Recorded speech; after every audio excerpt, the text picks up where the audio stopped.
A woman whose sister had recently died got a call from a male friend who had lost his own sister a few years before. The friend expressed his sympathy, and the woman told him painful details of the long illness her sister had suffered. But as she talked, she could hear the clicking of the computer keys at the other end of the line. Slowly she realized that her friend was answering his email, even as he was talking to her in her hour of pain. His comments became increasingly hollow and off the point as the conversation continued. After they hung up, she felt so miserable that she wished he had never called at all. She just experienced the interaction that the philosopher Martin Buber called I-it. In I-it interaction, Buber wrote, one person has no attunement to, or understanding of, the other's subjective reality. In other words, that person feels no real empathy for the other person. The lack of connectedness may be all too obvious from the receiver's perspective. The friend may well have felt obliged to call and express his sympathy to the woman whose sister had died, but his lack of a full emotional connection made it all a hollow gesture.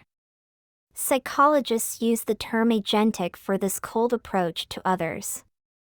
I am agentic when I care not at all about your feelings but only about what I want from you. That egocentric mode contrasts with communion, a state of high mutual empathy where your feelings do more than matter to me, they change me. While we are in communion, we stay within a mutual feedback loop.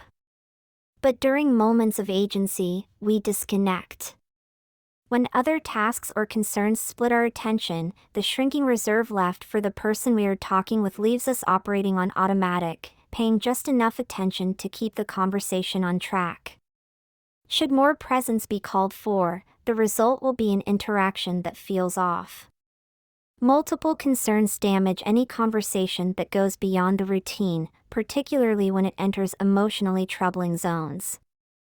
To be charitable, the multitasking sympathy caller may have meant no harm. But when we are multitasking and talking gets added to the mix of our activities, we readily slide into the it mode. There is another form of interaction. Take the example of a tale I overheard at a restaurant. My brother has terrible luck with women. He's got terrific technical skills, but zero social skills. Lately he's been trying speed dating. Single women sit at tables, and the men go from table to table, spending exactly 5 minutes, and they exchange email addresses to arrange a meeting another time. But my brother ruins his chances. I know just what he does. As soon as he sits down, he starts talking about himself non-stop. I'm sure he never asks the woman a single question. He's never had any woman say she wants to see him again.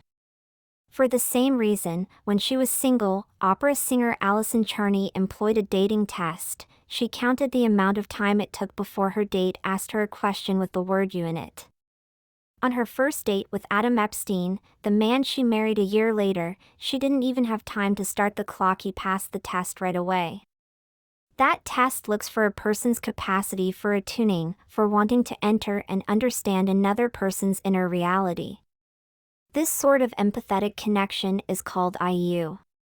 As Buber described it in his book on a philosophy of relationships, IU is a special bond, an attuned closeness that is often but of course not always found between husbands and wives, family members, and good friends. The everyday modes of IU reach from simple respect and politeness, to affection and admiration, to any of the countless ways we show our love. The emotional indifference and remoteness of an I-it relationship stands in direct contrast to the attuned IU. When we are in the I-it mode, we treat other people as means to some other end. By contrast, in the IU mode our relationship with them becomes an end in itself. The boundary between it and you is fluid. Every you will sometimes become an it, every it has the potential for becoming a you. When we expect to be treated as a you, the it treatment feels terrible, as happened during that hollow phone call. In such moments, you is reduced to it. Empathy opens the door to IU relations. We respond not just from the surface. As Buber put it, IU can only be spoken with the whole being. A defining quality of IU engagement is feeling felt, the distinct sensation when someone has become the target of true empathy. At such moments we sense that the other person knows how we feel, and so we feel known.